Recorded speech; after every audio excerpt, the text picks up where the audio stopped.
안녕하세요. 베트남 까망아지 인사드립니다.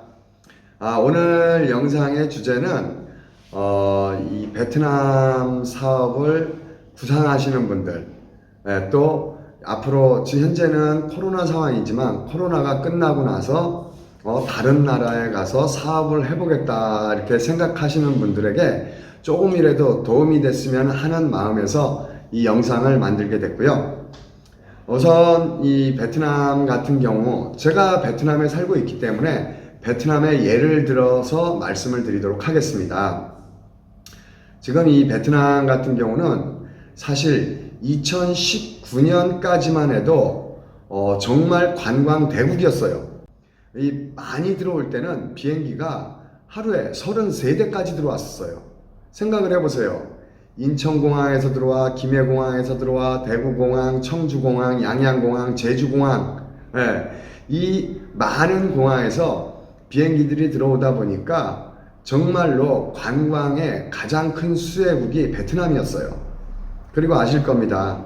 이 일본과의 관계, 또 태국의 이 정치적인 불안정, 그러다 보니까 그 태국이라든가 일본으로 가실 분들이 다 베트남을 들어왔던 거예요.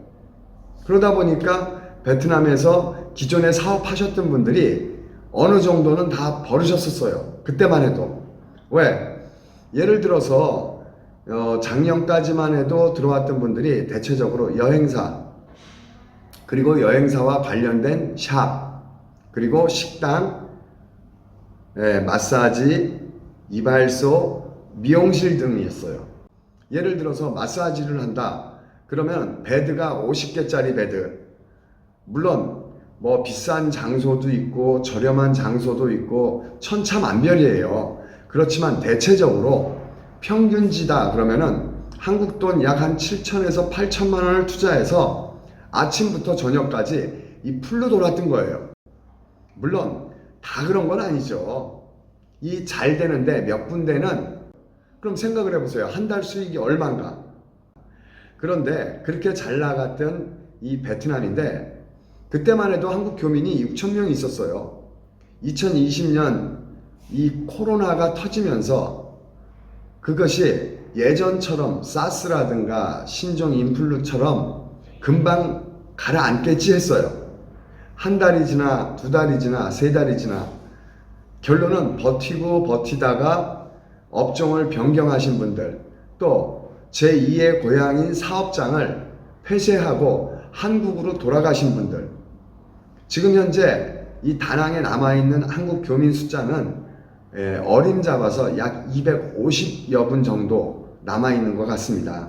제 생각은 올해 2020년이 거의 다 가고 있습니다. 2021년에는 이 코로나가 정리가 되지 않을까 싶습니다. 치료제가 나오든 백신이 나오든 그때 가서는 이제 이 한국에서 사업하시는 분들도 해외로 나가시고 나오려고 하시는 분들이 계시는데, 저는 그렇습니다.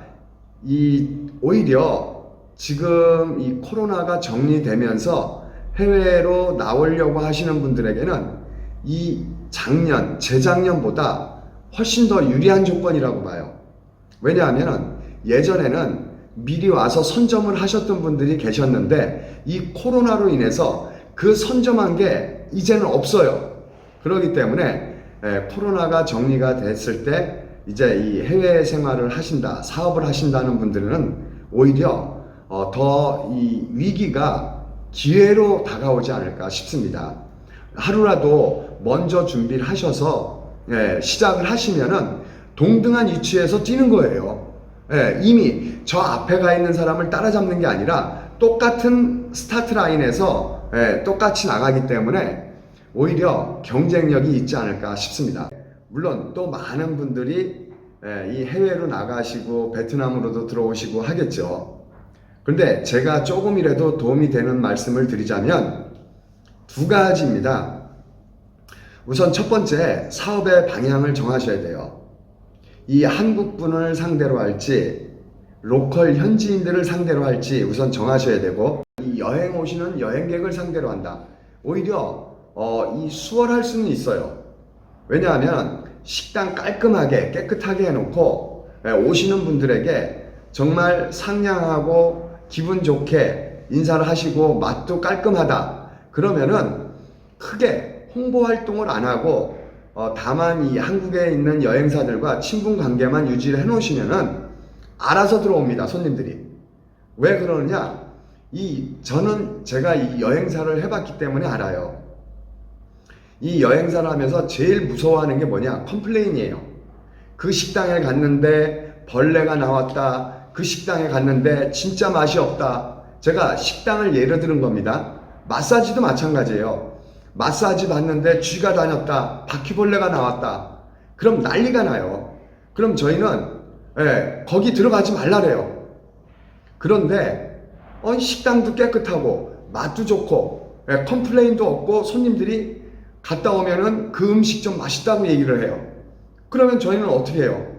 이왕이면은 이 식당 들어갈 거 이쪽으로 가. 이왕이면은 마사지도 마찬가지예요. 이쪽 갈 거 이쪽으로 가. 왜?